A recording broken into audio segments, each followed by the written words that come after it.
धर्मेंद्र प्रधान के इस्तीफे के बाद अब अमित शाह की उल्टी गिनती शुरू हो गई है।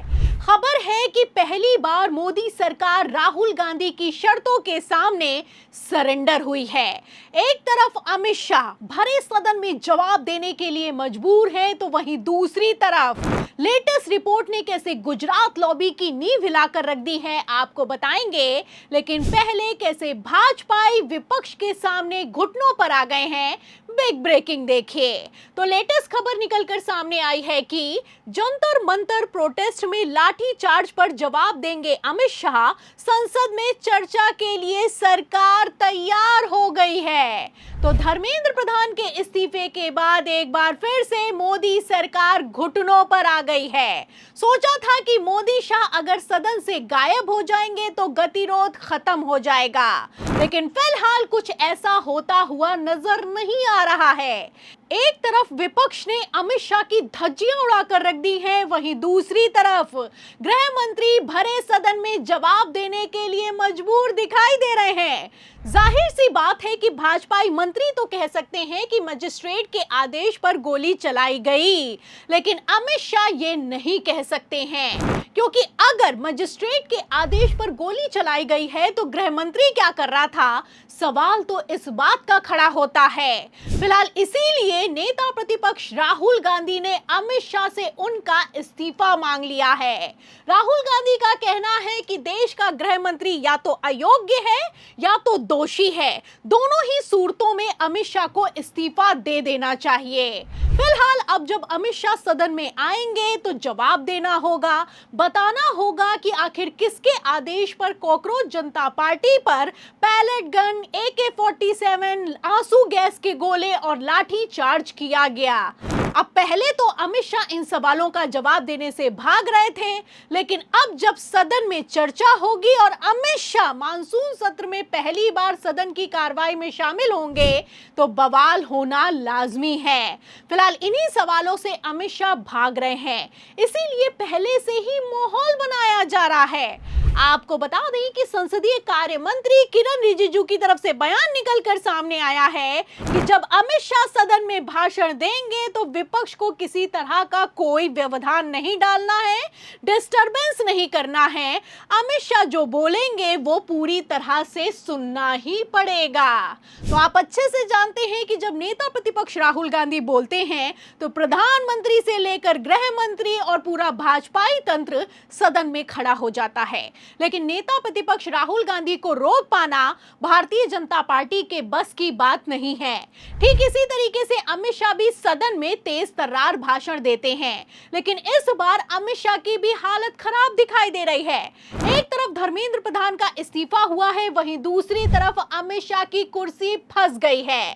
खेल समझिए, सदन के बाहर तो नेता कुछ भी अपने भाषण में कह सकते हैं, लेकिन सदन में अगर कोई नेता बोलता है तो वो रिकॉर्ड में दर्ज हो जाता है। ऐसे हालातों में अगर अमित शाह ने सदन में झूठ बोला तो उनकी कुर्सी को खतरा हो सकता है। इसीलिए पहले अमित शाह ने सदन में भाषण देने से साफ इनकार कर दिया, लेकिन जैसे विपक्ष ने बवाल किया है, ऐसे हालातों में अब गुजरात लॉबी भी मजबूर दिखाई दे रही है। आपको बता दें कि नियम कहता है कि प्रधानमंत्री और गृह मंत्री के आदेश के बिना गोली नहीं चलाई जा सकती है। अब फिलहाल जब ये सवाल होगा तो इस सवाल के जवाब में अमित शाह क्या जवाब देंगे और जवाब देने से पहले कैसे भारतीय जनता पार्टी की हालत खराब हो गई है, आप अंदाजा लगा सकते हैं। सरकार का जवाब जब देंगे तो उसमें कोई ऑपोजिशन पार्टी ऐसा हरकत नहीं करना चाहिए जवाब को डिस्टर्ब करने के लिए, पूरी तरह से सुनना पड़ेगा। तो एक तरीके से भाजपाई मंत्री अब विपक्ष के सामने गिड़गिड़ा रहे हैं और कहना है कि जब गृह मंत्री अमित शाह बोलेंगे तो उनको बोलने देना। आप देख सकते हैं कि किस तरीके से अमित शाह के भाषण के ठीक पहले अमित शाह को डिफेंड करने के लिए पूरा सिस्टम लगा दिया गया है।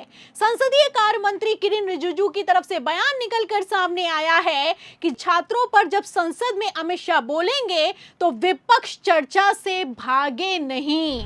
फिलहाल चर्चा से कौन भाग रहा है और पिछले 20 दिनों से मानसून सत्र के दौरान कौन सदन से गायब है, आप अच्छे से जानते हैं। जाहिर सी बात है कि अमित शाह की हालत खराब है।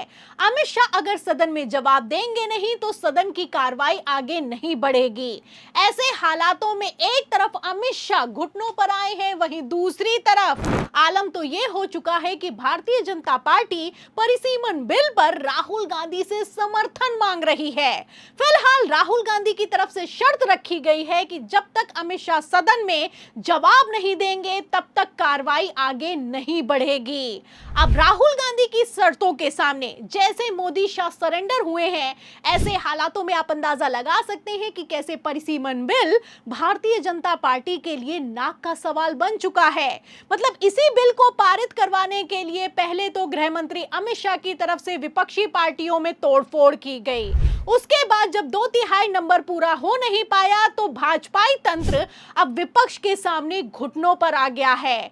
आलम तो यह हो चुका है कि कॉकरोच जनता पार्टी के प्रदर्शन को खत्म करवाने के लिए धर्मेंद्र प्रधान का इस्तीफा तक करवाया जा चुका है। सोचा था कि धर्मेंद्र प्रधान का इस्तीफा होगा तो परिसीमन बिल पर चर्चा होगी, लेकिन फिलहाल अमित शाह के इस्तीफे की जब से नौबत आई है उसके बाद से मोदी शाह सदन से गायब है। परिसीमन बिल पेश होना तो दूर की बात है, इस पर चर्चा तक नहीं हो पा रही है। आपको बता दें कि जैसे भारतीय जनता पार्टी की हालत खराब है, ऐसे हालातों में लेटेस्ट सर्वे निकलकर सामने आया है। पोल ट्रैकर का ये सर्वे है, ये वो सर्वे है जो कि सरकार बना भी सकता है, सरकार गिरा भी सकता है।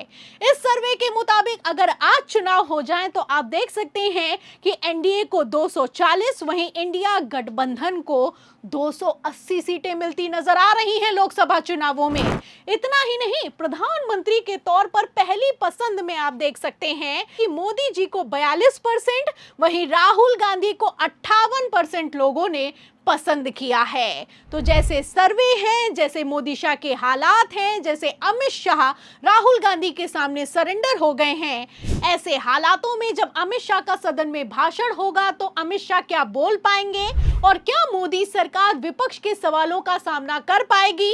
इन सभी सवालों के जवाब में पूरी रिपोर्ट पर आपको क्या लगता है, अमित शाह जब सदन में आएंगे तो क्या होगा? जो भी आप सोचते हैं हमें कमेंट बॉक्स में जरूर लिखें। वीडियो को ज्यादा से ज्यादा शेयर करें, हमारे चैनल को लाइक करें, सब्सक्राइब करें, ज्वाइन करें। फिर मिलते हैं अगली खबर के साथ, तब तक के लिए धन्यवाद।